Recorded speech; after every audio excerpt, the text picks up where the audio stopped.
Mana kamu ambil HP nih? Iya sudah. Hah? Iya sudah. Sudah mana? Iya sudah suka.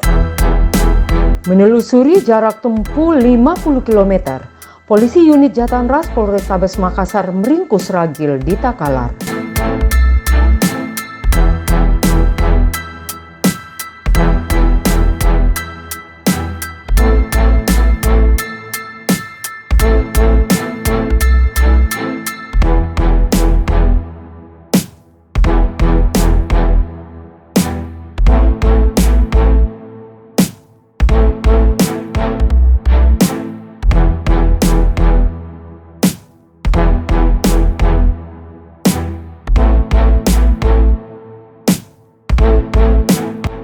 Pria ini terduga pelaku pencuri ponsel milik penjual gerobak.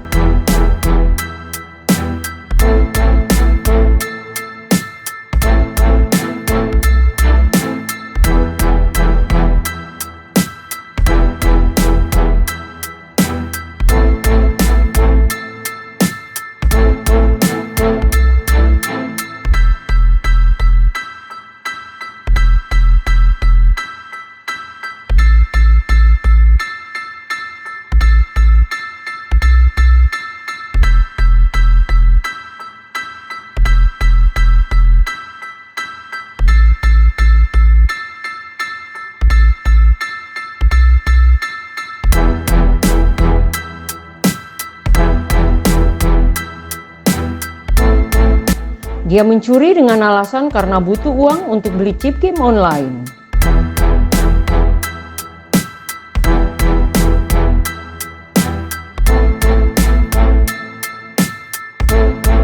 Unit Jatanras Polrestabes Makassar berhasil mengamankan satu orang yang kami duga sebagai tersangka kasus pencurian di daerah Bontoala. Untuk modusnya, jadi pelaku ini berpura-pura menjadi pembeli di satu buah konter. Namun saat seorang yang menjaga konter ini lengah, pelaku ini langsung mengambil HP yang dimaksud. Saat kami amankan, kami berhasil mengamankan satu buah HP. Yang HP tersebut adalah HP milik korban yang hasil diambil dari konter ini tadi. Saat kami amankan, kami sempat interogasi. Jadi dia mengakui memang mengambil, dan uang hasil penjualan HP tersebut digunakan untuk membeli chip di gamenya yang dia mainkan. Judi online dari kami. Ya, bisa dibilang judi online.